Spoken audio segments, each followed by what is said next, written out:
de l'Union africaine, la 96e réunion du Conseil de ministres. 4 points étaient inscrits à l'ordre du jour, à savoir 1. Communication du président de la République, chef de l'État. 2. Points d'information. 3. Approbation d'un relevé des décisions du Conseil de ministres. 4. Enfin, examen et adoption de textes. La communication du président de la République a porté sur 3 points principaux, à savoir 1. De la transformation des financements extérieurs en investissements productifs au service du développement national. Le président de la République a pris connaissance des conclusions de l'analyse réalisée par l'Inspection générale des finances sur la performance du portefeuille des projets financés par les partenaires techniques et financiers. Elles appellent à une action résolue du gouvernement. En effet, sur un portefeuille actif de plus de 10,7 milliards de dollars américains, 24,3% des financements engagés ont été décaissés, laissant plus de 8,3 milliards de dollars américains disponibles sans produire les effets économiques et sociaux attendus.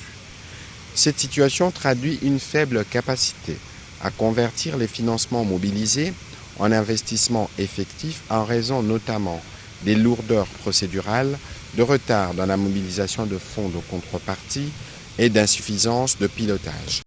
Affecte l'efficacité de l'action publique et la crédibilité de l'État auprès de ses partenaires. D'où la nécessité d'instaurer une culture de l'exécution et des résultats afin que chaque financement mobilisé produise un impact concret sur les conditions de vie de nos populations.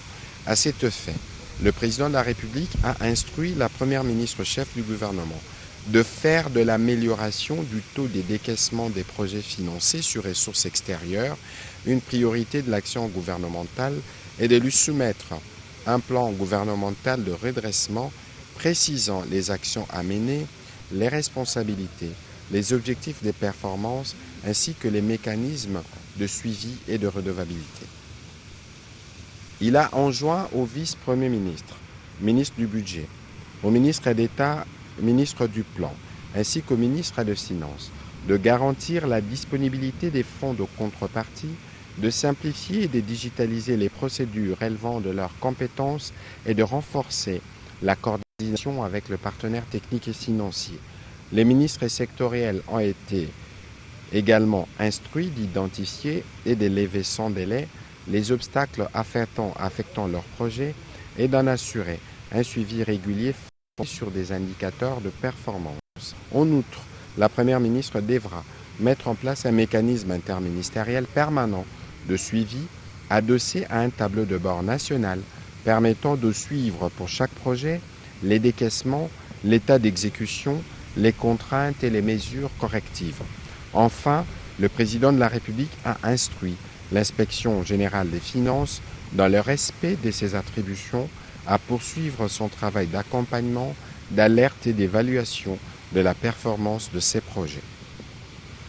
Le deuxième point de la communication du président de la République a porté sur la nécessité de garantir une rentrée scolaire 2026-2027 apaisée, effective et inclusive sur l'ensemble du territoire national. À l'approche de la rentrée scolaire 2026-2027, le président de la République a appelé le gouvernement à une mobilisation soutenue afin de garantir à chaque enfant congolais l'exercice effectif de son droit à l'éducation. Une attention particulière devra ainsi être accordée à la préservation de la paix sociale à travers un dialogue permanent avec les enseignants, le respect des engagements souscrits par le gouvernement et la consolidation des acquis de la gratuité de l'enseignement en vue d'assurer une reprise effective et régulière des enseignements dès le premier jour. Cette préparation devra intégrer les enjeux éducatifs, socio-financiers, sanitaires, sécuritaires et de mobilité, avec une attention particulière aux enfants du Nord Kivu et du Sud Kivu affectés par le conflit et par l'occupation.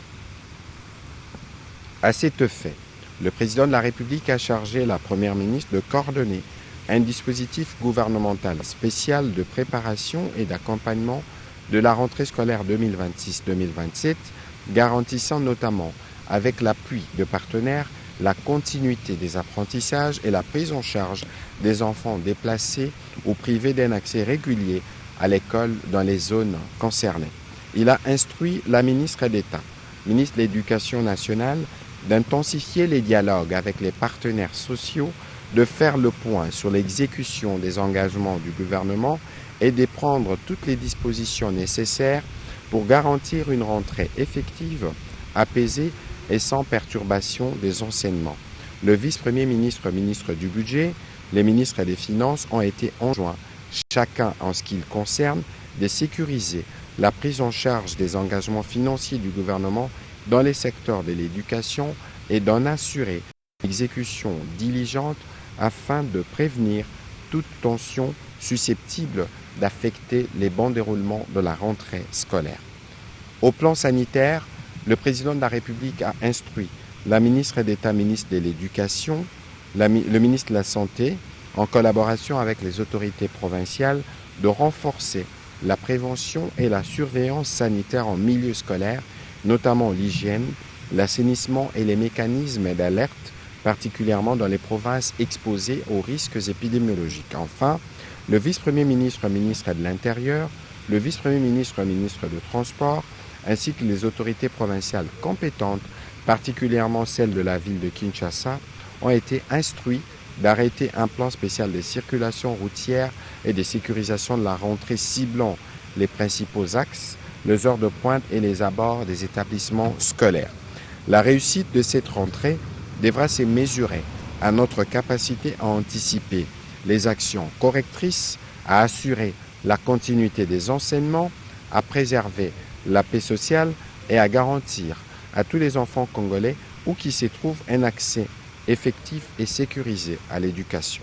Aucun enfant congolais ne doit être laissé au bord de l'école, a insisté le président de la République. Les derniers points de la communication du président de la République a porté sur la valorisation des ressources énergétiques, pétrolières et gazières nationales.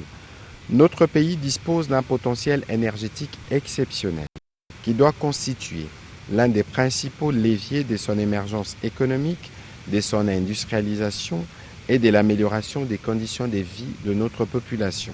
À cet égard, le président de la République a souligné la nécessité de renforcer notre coopération avec la République de l'Ouganda dans les domaines des hydrocarbures, particulièrement pour les ressources pétrolières du bassin transfrontalier du lac Albert.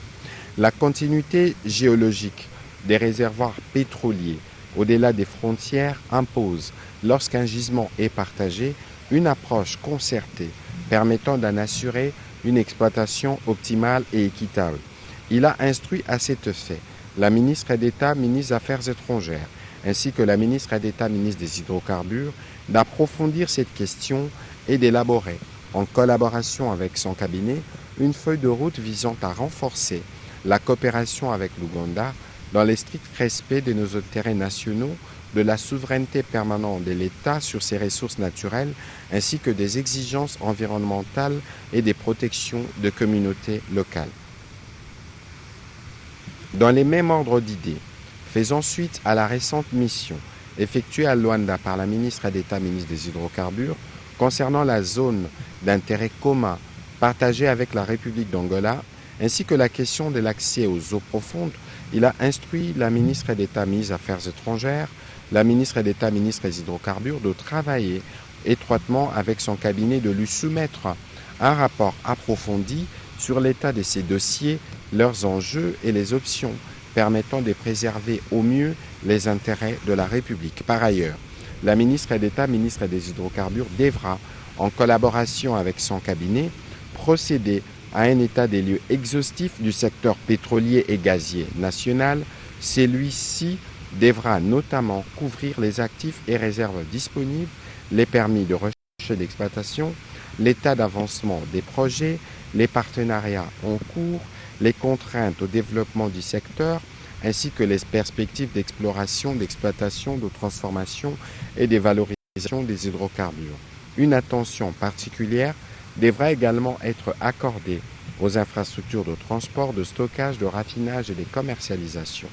Le président de la République a souligné que les conclusions de cet exercice devront permettre au gouvernement de disposer d'une vision actualisée et stratégique du portefeuille pétrolier et gazier national, afin d'en améliorer la gouvernance, d'attirer davantage d'investissements, d'accroître la production nationale et de maximiser sa contribution au développement économique et social du pays.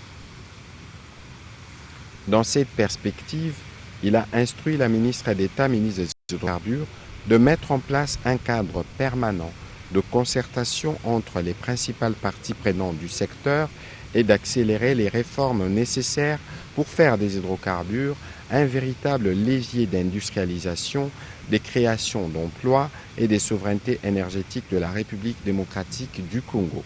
Avant de clôturer sa communication, le président de la République a félicité la ministre de la Jeunesse et Éveil patriotique pour la mobilisation des jeunes et les mémorandums qui en est ressorti et qu'il a bien reçus.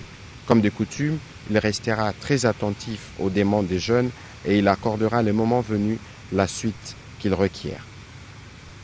Dans la suite de la communication du président de la République, la première ministre chef du gouvernement est revenue sur les enjeux de la rentrée sociale 2026 qu'elle souhaite apaiser sur toute l'étendue du territoire national.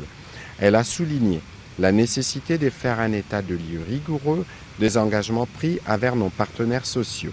Cette démarche concerne les secteurs de l'administration publique, de l'éducation nationale, de la santé publique ainsi que de l'enseignement supérieur, recherche scientifique et innovation technologique. Cette mise à jour, a-t-elle insisté, permettra d'identifier les contraintes opérationnelles ou financières afin de proposer des arbitrages stratégiques. L'objectif est de garantir la paix sociale tout en maintenant strictement les équilibres macroéconomiques et les règles de gouvernance budgétaire de l'État. Dans cette volonté de maintenir les dialogues avec les partenaires sociaux, la Première ministre a demandé au vice-premier ministre, ministre du Budget, au vice-premier ministre, ministre de la Fonction publique, à la ministre d'État, ministre de l'Éducation nationale, au ministre des Finances, au ministre de la Santé, au ministre de la Santé ainsi qu'à la ministre de l'Enseignement supérieur, chacun en ce qui le concerne, de mettre à jour les niveaux d'exécution de tous les engagements avec les partenaires sociaux en prévision d'une réunion qu'elle tiendra dans les jours qui viennent. Ensuite, elle a évoqué l'impératif de redevabilité des résultats et perspectives du gouvernement de la République 12 mois après la nomination du gouvernement Souminois II par le président de la République chef de l'État. Au cours de cette période, des réformes courageuses ont été engagées et des actions concrètes ont été posées dans l'ensemble de nos secteurs respectifs. Le moment est venu d'en rendre compte à nos concitoyens dans un exercice de transparence et de redevabilité destiné à renforcer le lien de confiance avec la nation, a déclaré la Première ministre. C'est dans cette perspective qu'elle a approuvé le projet de communication gouvernementale intitulé Panel de redevabilité, un an d'action du gouvernement Souminois II, soumis par le ministre de la Communication et Médias, porte-parole du gouvernement. Ce dispositif permettra de présenter les réalisations du gouvernement, leur impact concret sur la population ainsi que les perspectives de notre action à travers des volets complémentaires au niveau national, international et numérique.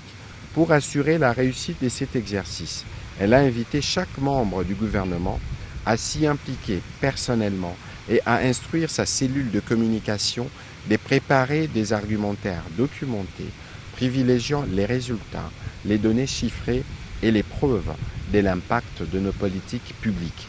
Cette communication, a précisé la chef du gouvernement, devra refléter l'unicité de l'action gouvernementale autour de la vision et des priorités fixées par le président de la République, chef de l'État. À cet effet, les canevas des principales réalisations seront préalablement transmis au ministère de la Communication et des Médias chargé d'en assurer la coordination, l'organisation et la cohérence éditoriale. Au deuxième chapitre du Conseil de ministres de ce jour, relatif au point d'information, État et administration du territoire, le vice-premier ministre, ministre de l'Intérieur, des sécurités, décentralisation et affaires coutumières, a présenté au Conseil le rapport sur l'État et l'administration du territoire national. Au cours de la semaine qui s'achève, l'état d'esprit de la population a été notamment marqué par des divers commentaires et réactions de l'opinion consécutifs à la libération et au transfèrement des 15 détenus affiliés à l'AFC M23 par le gouvernement de la République le 6 août 2026 avec l'accompagnement du Comité international de la Croix-Rouge dans les cas des mécanismes de Doha, Qatar et Montreux en Suisse. Au sujet du banditisme et de la criminalité, il a évoqué la poursuite par la police nationale de la traque de criminels clowns à travers l'opération Dobo. Par ailleurs, il est également signalé les transferts à l'auditorat militaire de Gombe des 5 bandits à main armée autour de braquages spectaculaires des cambis et autres commerces dans la ville de Kinshasa, dont les images étaient devenues virales sur les réseaux sociaux. Sur un autre volet, il a fait rapport de la réunion interministérielle axée sur les retours des déplacés dus au conflit de l'Angola en province orientale, dans la province de la Chopo, que le ministère a organisé le 11 août 2026, laquelle a abouti aux résolutions ci-après. La construction des 250 maisons pour accueillir 250 ménages, la construction et la réhabilitation des écoles et son montée, des forages pour la desserte en eau potable. Les FONAREV s'est aussi engagé en mettre en œuvre ces 3 résolutions sur base de sa feuille de route consolidée. Une mission officielle sera déployée la semaine prochaine pour identifier les sites devant accueillir ces ouvrages. Les ministères sectoriels vont chacun, en ce qui le concerne, intervenir dans la limite de leurs compétences. Pour sa part, le vice-premier ministre, ministre de la Défense nationale, a brossé la situation sécuritaire marquée par la poursuite des activités hostiles de la coalition d'agression RDF M23 sur les théâtres des opérations dans le Nord Kivu et le Sud Kivu, en violation flagrante de la résolution 2773 du Conseil de sécurité des Nations Unies et des principes de cessez-le-feu. Face à toutes ces actions ennemies, il a rassuré que nos forces armées répondent efficacement avec une ferme détermination tout en empêchant leur extension et en faisant obstacle à leurs ambitions d'occupation et de pillage de nos ressources minières. Dans la quête d'un retour définitif de la paix en Ituri, le gouverneur militaire, dans une approche civilo-militaire, a entamé son itinérance par les territoires des Djougou, épicentre de la violence de groupes armés, en vue de sensibiliser la population pour le retour des déplacés internes dans leur milieu d'origine et leur désolidarisation avec les éléments réfractaires au PDD-RCS. Entre-temps, la traque se poursuit contre les ADF affiliés à l'État islamique dans les territoires de Mambasa ainsi que contre la CRP de Thomas Lubanga. La résurgence des attaques des insurgés Bakata Katanga contre les positions des FARDC dans le Haut-Katanga, des mesures de renforcement opérationnel ont été prises pour neutraliser leur activisme. Dans les territoires des Mitwaba, nos unités ont été déployées en renfort pour traquer les insurgés Bakata Katanga qui ont attaqué le camp des FARDC au village Kubo avec un bilan de 8 personnes tuées, dont 6 enfants. Évolution de la situation récente sur les marchés d'échange ainsi que de biens et services. Intervenant comme invité, le gouverneur de la Banque centrale du Congo a rassuré que la conjoncture économique intérieure continue d'évoluer dans un contexte globalement stable, marqué par une décélération de l'inflation hebdomadaire et une légère dépréciation sur le marché de change. Au cours de la première semaine du mois d'août 2026, le marché de biens et services a indiqué un léger ralentissement du rythme de formation de prix intérieurs. Le taux d'inflation hebdomadaire s'est établi au niveau national à 0,19% contre 0,21% la semaine précédente. En cumul annuel, les taux d'inflation s'est situé à 6% contre 5,1% à la même période de 2025. En glissement annuel, il est ressorti à 3,2% contre 7,8% un an auparavant et un objectif moyen à terme établi à 7%. Outre les contraintes structurelles, cette dynamique de prix est imprimée par des tensions locales sur les produits pétroliers conjuguées aux effets saisonniers pesant sur l'offre de certains produits, notamment les charbons de bois et les produits d'entretien ménager. À la clôture de la journée du 7 août 2026, les taux d'échange s'est établi à 2271,13 francs congolais pour $1 américain à l'indicatif et à 2319,73 francs congolais au parallèle. Comparativement au 31 juillet 2026, le franc congolais s'est déprécié de 0,82% sur les segments interbancaires et de 0,20% sur les segments parallèles. Les cours mondiaux des principaux produits des bases intéressant l'économie congolaise se sont globalement bien comportés. Considérant les facteurs de risque sur le plan interne et externe, le gouverneur de la Banque centrale du Congo a formulé une série de recommandations visant notamment la poursuite des efforts pour réduire la volatilité des prix de produits de grande consommation dans des produits alimentaires en réalisant des investissements ciblés visant à créer 3 banques publiques dédiées au financement de l'agriculture, des infrastructures et moyens de transport et l'industrie. Cette réduction concerne également la vulnérabilité liée au choc des matières premières au profit de la diversification du tissu productif. Les conseils a pris acte de ce rapport. Au sujet de l'évolution de la situation humanitaire, la ministre d'État, ministre des Affaires sociales, a fait le point de cette situation en République démocratique du Congo pour la période allant du 27 juillet au 11 août 2026. Cette période a été principalement marquée par des cas d'incendie, de sites des personnes déplacées internes, des naufrages, les défis à l'épidémie de choléra, la riposte en cours contre la maladie à virus Ebola, ainsi que les mouvements de population signalés dans certaines zones. Face à ces urgences humanitaires, elle a expliqué les différentes actions menées et en cours, ainsi que les priorités identifiées en faveur de nos compatriotes en détresse pour lesquelles le gouvernement s'immobilise. La ministre d'État, ministre des Affaires sociales, Action humanitaire et solidarité nationale, a réitéré la volonté du gouvernement de poursuivre les déploiements d'une aide coordonnée aux victimes. L'objectif demeure d'apporter une réponse durable fondée sur l'actualisation constante des besoins, les relèvements de communautés et la consolidation de leur résilience. Au sujet de la situation épidémiologique, le ministre de la Santé publique, Hygiène et Prévention sociale a fait le point de la situation de l'évolution de la riposte contre la maladie à virus Ebola.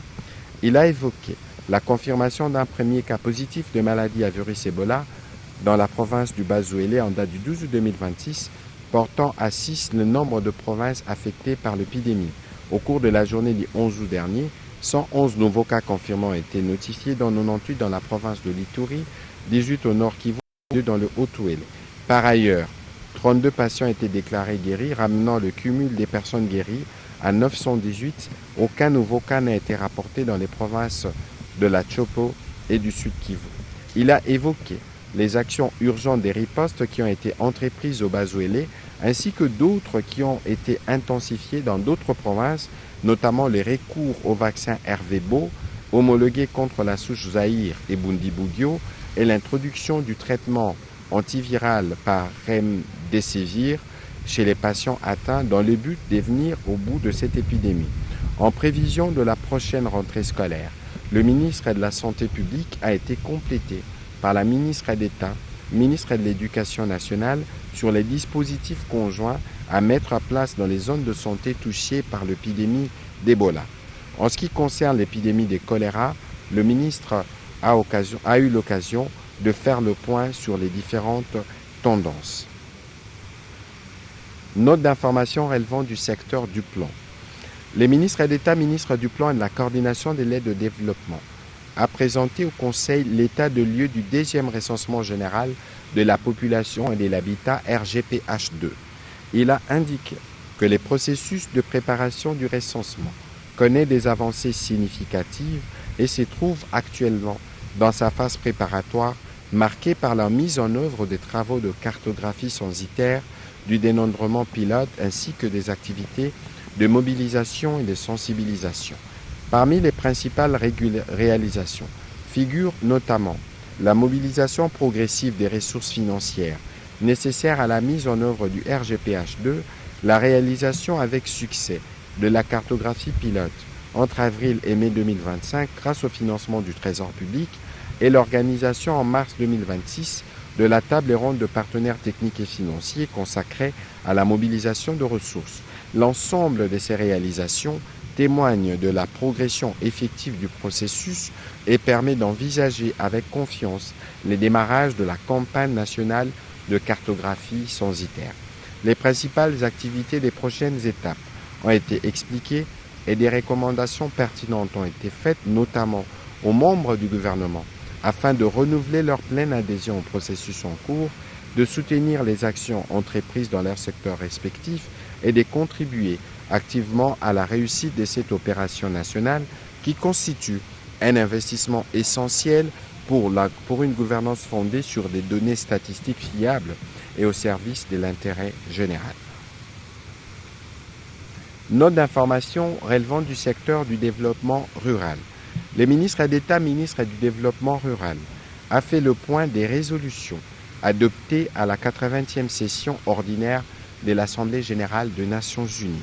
En effet, il s'agit de 3 résolutions prises dans l'élan de la célébration le 4 juillet 2026 de la Journée internationale de coopérative qui souligne le rôle majeur de coopératives dans la création des emplois décents et les mesures visant à protéger les progrès économiques et sociaux des pays en développement contre les aléas naturels.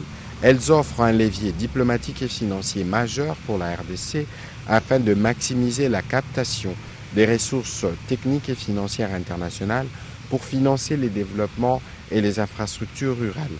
Afin de parvenir à l'alignement de la politique nationale du développement rural et du schéma directeur des infrastructures rurales de base sur les résolutions, le ministre d'État, ministre du Développement rural, a recommandé notamment l'adoption d'un décret portant sur la gestion fiscale et l'accompagnement de coopératives, la priorisation budgétaire affirmée du schéma directeur des infrastructures en lien aux voies de communication rurales pour matérialiser les objectifs de la résolution ARS 8054, la création d'une task force interministérielle développement rural, infrastructure, finances, plan, chargée de capter les fonds climatiques et des développements liés à la coopération pour les infrastructures rurales durables, la mise en œuvre et la vulgarisation de l'acte uniforme OHADA relatif aux droits des sociétés coopératives, ainsi que l'autorisation pour les coopératives d'ouvrir des comptes bancaires. Note d'information relevant du secteur des hydrocarbures. La ministre d'État, ministre des hydrocarbures, a présenté au Conseil la note sur l'opérationnalisation de l'accord de gouvernance et de gestion de la zone maritime d'intérêt commun ZIC. Passant en revue les avancées acquises et la mise en place effective d'institutions, elle a évoqué la ratification de l'ensemble d'instruments juridiques relatifs à la ZIC et leur publication au journal officiel, la mise en place des organes de gouvernance mixte de la zone intérêt de la ZIC et la signature de l'avenant au contrat de partage de production. L'opérationnalisation de la ZIC constitue un levier majeur pour le développement économique et la diversification des ressources publiques grâce à un partage équitable des revenus couvrant l'ensemble des bonus, impôts, taxes et pénalités générés par l'exploitation pétrolière. Au-delà des retombées fiscales, elle ouvre la voie à la création d'emplois qualifiés pour les Congolais, au renforcement des capacités techniques nationales, à la diversification des approvisionnements énergétiques, à la réduction de la dépendance aux importations, en phase avec la vision stratégique du chef de l'État. Les actions de la prochaine étape ont été également expliquées avant d'atteindre le lancement effectif de travaux d'exploration et le démarrage de la production dans le bloc 14-23, ce qui traduit en acte la volonté politique partagée par les 2 chefs d'État plaçant la confiance, les dialogues et les destins communs au cœur des relations bilatérales. Note d'information relevant du secteur de l'emploi et du travail. Le ministre de l'Emploi et du Travail a quant à lui présenté au Conseil le rapport sur la tenue de la 4e session de l'Assemblée plénière de la Commission nationale des certifications professionnelles CNCP du 19 au 21 mai 2026 à Kinshasa. Il a indiqué que l'Assemblée plénière a adopté une série de résolutions pertinentes expliquées aux membres du gouvernement et a souhaité, dans l'optique de l'actualisation du cadre institutionnel de la CNCP, la mise en place d'un comité de pilotage. C'est un organe transversal qui prendra en compte tous les ministères concernés, en l'occurrence les ministères de l'Emploi et du Travail, la formation professionnelle, les affaires sociales, l'enseignement supérieur universitaire, l'éducation nationale aux fins de garantir la synergie d'action entre tous les acteurs de l'écosystème de la formation professionnelle en République démocratique du Congo. Il a été complété par les ministres d'État, ministres de la formation professionnelle. Note d'information relevant du secteur de l'industrie. Le ministre de l'Industrie ad interim a présenté au Conseil les rapports préliminaires sur les recensements des entreprises industrielles en 2025. Celui-ci indique les progrès significatifs observés grâce aux politiques mises en place par les présidents de la République et les gouvernements, passant de 525 unités en activité en 2017 au moment de la dernière enquête et aujourd'hui à 1226 unités industrielles identifiées. 3 provinces, dont la ville-province de Kinshasa, le Haut-Katanga et les Lualaba, concentrent plus de 54,5% des unités industrielles en activité avec respectivement 264, 188 et 101 unités. Les rapports épinglent aussi la situation des entreprises en arrêt d'activité ou en fermeture momentanée à travers les pays. Il identifie aussi les différents secteurs de l'industrie. Le ministre d'État, ministre de l'Industrie ad interim, a salué les débuts des recouvrements des créances dues au Fonds de promotion de l'industrie après la communication du président de la République et les différentes réunions de suivi qui ont été organisées sous la direction de la première ministre chef du gouvernement. Les fonds ainsi mobilisés pourront être investis dans les financements d'autres projets industriels pour poursuivre l'industrialisation du pays. Recommandant la poursuite de ces processus de recouvrement, le Conseil a pris acte de ces rapports. Note d'information relevant du secteur de l'aménagement du territoire. Le ministre de l'aménagement du territoire a présenté au Conseil la note sur l'approbation des principales recommandations et la feuille de route issue de l'atelier sur l'aménagement intégré du territoire national tenu du 4 au 5 août 2026. Il a indiqué que ces assises ont permis de dégager un consensus inédit entre les ministères concernés, les partenaires techniques et financiers, ainsi que la société civile. L'émergence économique de la RDC dépend moins de l'adoption des nouvelles politiques sectorielles que de la cohérence de leur mise en œuvre sur les territoires nationaux. Avec des politiques ambitieuses dans les domaines de l'agriculture, pêche et élevage, mines et hydrocarbures, du développement rural, de l'industrie, des infrastructures, des ressources hydrauliques et électricité, de l'environnement, du foncier, de l'urbanisme, du numérique et du tourisme, le cadre de convergence autour d'une même vision territoriale demeure les schémas nationaux d'aménagement du territoire. À cet effet, les recommandations de l'atelier ont conduit à 6 décisions majeures, à savoir 1. L'alignement effectif des politiques sectorielles sur les options majeures de l'aménagement du territoire. 2. L'accélération de l'affectation et de la sécurisation des espaces stratégiques destinés notamment aux grands bassins agricoles, aux zones industrielles, à l'extraction minière et la transformation, aux zones d'exploration et d'exploitation des hydrocarbures, aux corridors d'infrastructures de transport, d'énergie et de communication, aux plateformes logistiques, aux réserves foncières publiques, au développement urbain, aux aires de conservation et des protections environnementales. L'assurance d'un déploiement territorial équilibré, de grands projets structurants d'industrialisation, le renforcement de la coordination interministérielle, la consolidation de collaboration avec les provinces, la réaffirmation du rôle stratégique du schéma national d'aménagement du territoire, ainsi que l'adoption d'une feuille de route d'action prioritaire découlant des orientations retenues. Il a sollicité la prise d'acte par les conseils de ministres des décisions précitées, ainsi que de la feuille de route issue de cet atelier afin d'engager, dans un esprit de responsabilité collective, une nouvelle étape de la gouvernance territoriale intégrée au service de l'émergence pour notre pays. Note d'information relevant du secteur du tourisme. Le ministre du Tourisme a axé sa note d'information sur 2 volets. Le premier volet portait sur l'organisation de la 2e édition du Festival mondial de musique et du tourisme à Kinshasa, projeté pour du 2 au 4 septembre prochain sous le thème de la promotion de la RDC comme destination touristique, culturelle et d'investissement. L'objectif est de faire de ces festivals une plateforme internationale de promotion de notre pays comme destination touristique, culturelle et d'investissement, contribuant au développement économique, à la création d'emplois et au rayonnement international du pays inscrit pleinement dans la vision du gouvernement. Au regard de la coïncidence de date, notamment avec la rentrée scolaire, il a été recommandé au ministre de projeter l'organisation de cette grande activité en fin septembre ou en début octobre. Le deuxième point a porté sur la participation de la République démocratique du Congo à l'exposition mondiale des îles Yeosu en Corée du Sud, ainsi que la participation de la République démocratique du Congo à la récente Coupe du Monde.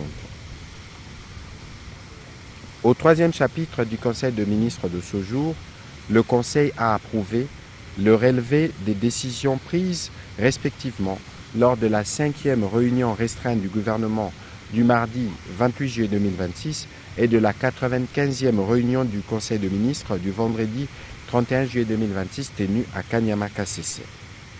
Au dernier chapitre du Conseil de ministres de ce jour, relatif à l'examen et à l'adoption des textes, le ministre d'État, ministre de la Justice et garde-sceaux, représenté par le ministre d'État, ministre de la Formation professionnelle, a soumis au Conseil pour examen et adoption les projets d'ordonnance loi portant autorisation de la prorogation de l'état de siège dans les provinces de l'Ituri et du Nord Kivu pour une période de 15 jours prenant cours le 15 août 2026. Après débat et délibération, ces projets d'ordonnance loi a été adopté. Pour sa part, le ministre des Finances a soumis au Conseil pour examen et adoption les textes ci-après. Le projet d'ordonnance loi autorisant la ratification de l'accord de prêt du 22 juin 2026 conclu entre la République démocratique du Congo et l'Association internationale de développement IDA au titre du financement additionnel du projet d'autonomisation des femmes entrepreneurs et des mises à niveau des PME pour la transformation économique en République démocratique du Congo, Transform, pour un montant de 200 millions de dollars. 2. Projet d'ordonnance loi autorisant la ratification de l'accord de prêt du 8 juin 2026 conclu entre la République démocratique du Congo et l'Association internationale de développement au titre du financement additionnel du projet d'urgence pour l'équité et le renforcement du système éducatif en République démocratique du Congo, PERS, pour un montant de 200 millions de dollars. Projet d'ordonnance loi autorisant la ratification de l'accord de prêt du 19 juin 2026 conclu entre la République démocratique du Congo et l'Association internationale de développement au titre du deuxième financement additionnel du projet multisectoriel de nutrition et de santé pour un montant de 75 millions de dollars.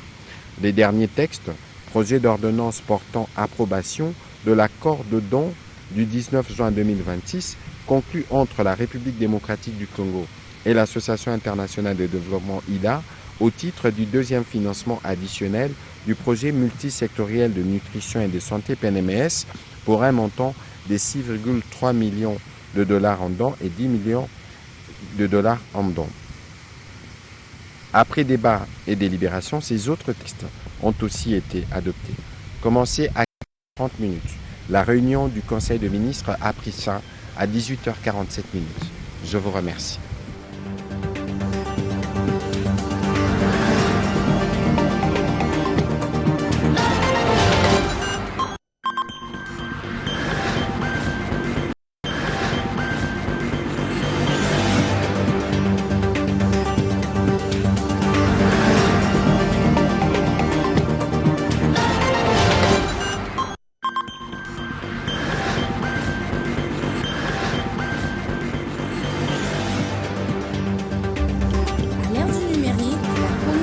Demeure encore au centre de la vie. La radio-télévision nationale congolaise reste le vecteur de l'unité nationale. Les informations sur l'actualité de la République démocratique du Congo, d'Afrique et du monde, la culture, le sport, mais aussi les grands événements en direct sur la radio-télévision nationale congolaise. Les infos de dernière minute sur toute l'étendue du territoire national et partout ailleurs sur tous vos écrans.